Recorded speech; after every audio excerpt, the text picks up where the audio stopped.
Alright, let's dive into something that's been bubbling up in the financial world lately.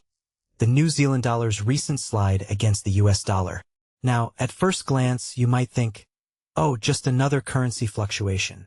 But personally, I think there's a lot more going on here than meets the eye. What makes this really interesting is the interplay of geopolitical tensions, economic data, and central bank policies all converging at once. It's like watching a financial domino effect in real time. So, here's the hook. Why is the Kiwi dollar weakening when New Zealand's economy isn't exactly in shambles? The answer lies in the broader global landscape. Right now, the US dollar is acting as a safe haven asset, and that's putting pressure on currencies like the NZD. But what many people don't realize is that this isn't just about the US dollar's strength. It's about the perception of safety in an increasingly uncertain world.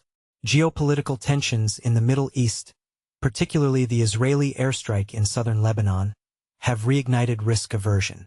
Investors are flocking to the USD, even though the US economic data isn't exactly stellar. Initial jobless claims ticked up, and the ADP employment report was weaker than expected.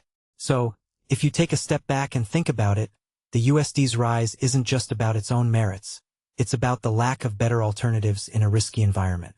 Now, let's talk about the New Zealand side of things. The NZD is facing its own set of challenges, particularly with weaker-than-expected employment data. The unemployment rate rose to 5.6%, the highest since 2015, and the underutilization rate hit 13.8%, a level not seen in over a decade.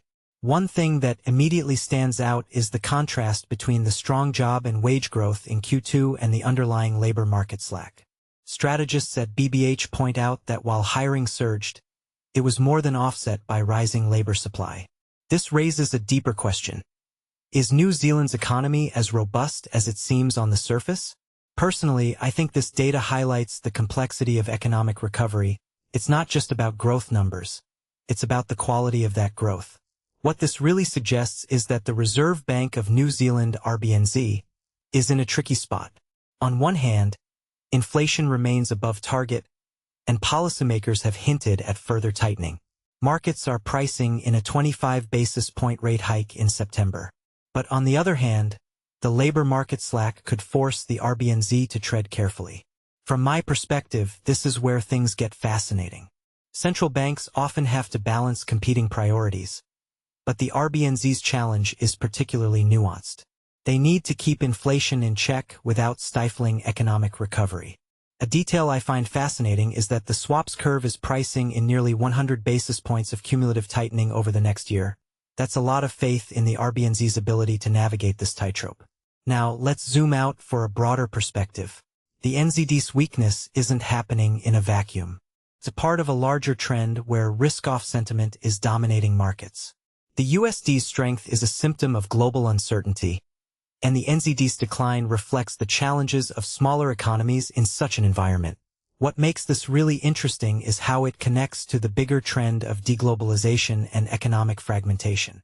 As safe haven demand for the USD grows, it puts pressure on currencies tied to more open, trade-dependent economies like New Zealand's. If you take a step back and think about it, this could be a preview of how currency markets will behave in an increasingly multipolar world.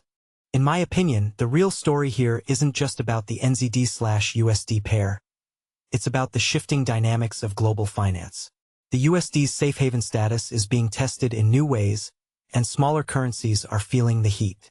One thing that immediately stands out is how quickly sentiment can shift. Just a week ago, the odds of a Fed rate hike in September were higher, but now they've fallen as the labor market cools. This volatility is a reminder that in today's interconnected world, no currency operates in isolation. So, where does this leave us? Personally, I think the NZD's decline is a symptom of deeper structural issues, both in New Zealand's economy and in the global financial system. The labor market slack, the RBNZ's tightening dilemma, and the USD's safe haven appeal are all pieces of the same puzzle. What this really suggests is that we're in for a period of heightened uncertainty, where central banks, investors, and economies are all trying to find their footing. As we head into the NFP report on Friday, I'll be watching closely to see how these dynamics play out. But here's my closing thought. In a world where safety is the new currency, how will smaller economies like New Zealand adapt? That's the million-dollar question, or should I say, the million Kiwi dollar question. Let me know what you think in the comments below.